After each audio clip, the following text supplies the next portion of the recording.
ফিলিস্তিনের গাজায় সর্বাত্মক অভিযান চালাচ্ছে ইসরায়েল। এ পর্যন্ত প্রাণ গেছে অন্তত ৬৪,০০০ ফিলিস্তিনির, আহত ছাড়িয়েছে ১.৫ লাখ। তবে ঠিক কতজনকে আটক করা হয়েছে সে বিষয়ে নেই স্পষ্ট কোনো তথ্য।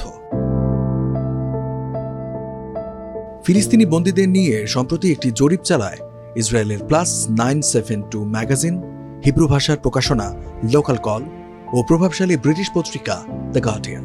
বৃহস্পতিবার প্রকাশিত প্রতিবেদনে দেখা গেছে, ইসরায়েলের সামরিক গোয়েন্দাদের ধারণা অনুযায়ী গাজায় বন্দী ফিলিস্তিনিদের কেবল 1/4 যোদ্ধা। আটককৃতদের মধ্যে অনেককে গ্রেপ্তার করা হয়েছে ইসরায়েলের 2002 সালের বেআইনি যুদ্ধ আইনের ভিত্তিতে। এ আইনের মাধ্যমে কাউকে হামাসের মতো বেআইনি সংগঠনের সঙ্গে যুক্ত বলে সন্দেহ হলে আটক করা যাবে তাকে। যৌথ তদন্তে জানা গেছে, আটককৃতদের মধ্যে একজন ছিলেন 82 বছর বয়সী নারী। আলঝাইমার রোগে আক্রান্ত ছিলেন তিনি। 6 সপ্তাহের জন্য কারাদণ্ড দেয়া হয়েছিল তাকে। এছাড়া ছিলেন একজন বিধবা নারী। ছাড়া পেয়ে সন্তানদের রাস্তায় ভিক্ষা করতে দেখেছিলেন তিনি। হামাস বা ফিলিস্তিনি ইসলামিক জিহাদ যোদ্ধাদের নিয়ে একটি তথ্য ভাণ্ডার তৈরি করেছে ইসরায়েলের সামরিক বাহিনী, যেখানে ৪৭,০০০-এর বেশি ফিলিস্তিনি নাগরিকের নাম রয়েছে। ইসরায়েলি গোয়েন্দা সংস্থাগুলোর দাবি অনুযায়ী তারা সবাই সশস্ত্র গোষ্ঠীর সদস্য। এর মধ্যে প্রায় ১৫০০ জনকে আটক দেখিয়ে মে মাসে একটি তালিকা প্রকাশ করে ইসরায়েল। যদিও তাদের হাতে আটক ফিলিস্তিনির সংখ্যা ৬,০০০-এর বেশি। তাহলে প্রশ্ন উঠছে, বাকি ৪,৫০০ যদি কোনো সশস্ত্র বাহিনীর সদস্য না হয়ে থাকে, তাদের আটক রাখার যৌক্তিকতা কি?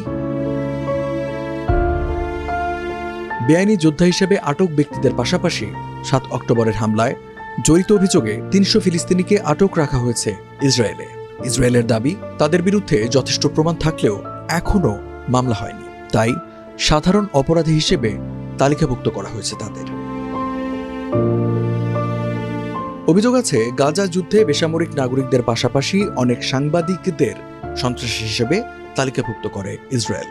গত মার্চে ইসরায়েলি সংবাদপত্র হারেৎজের এক প্রতিবেদনে বলা হয়, ইসরায়েলে যে ৯,০০০ হামাস যোদ্ধাকে হত্যার দাবি করেছিল, তাদের বেশিরভাগই ছিলেন বেসামরিক নাগরিক।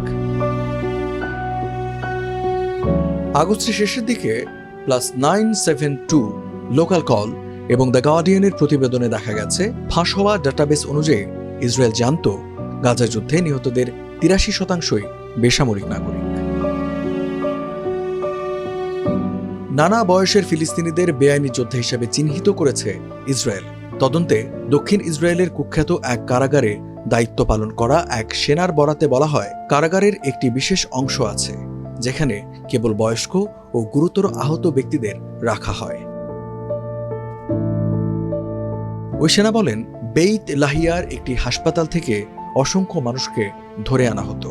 তাদের অনেকের পা ছিল না, থাকলেও তা অকেজো।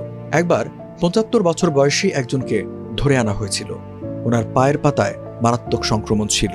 আমার ধারণা তারা জিম্মিদের দেখেছে, অন্য কিছুও হতে পারে।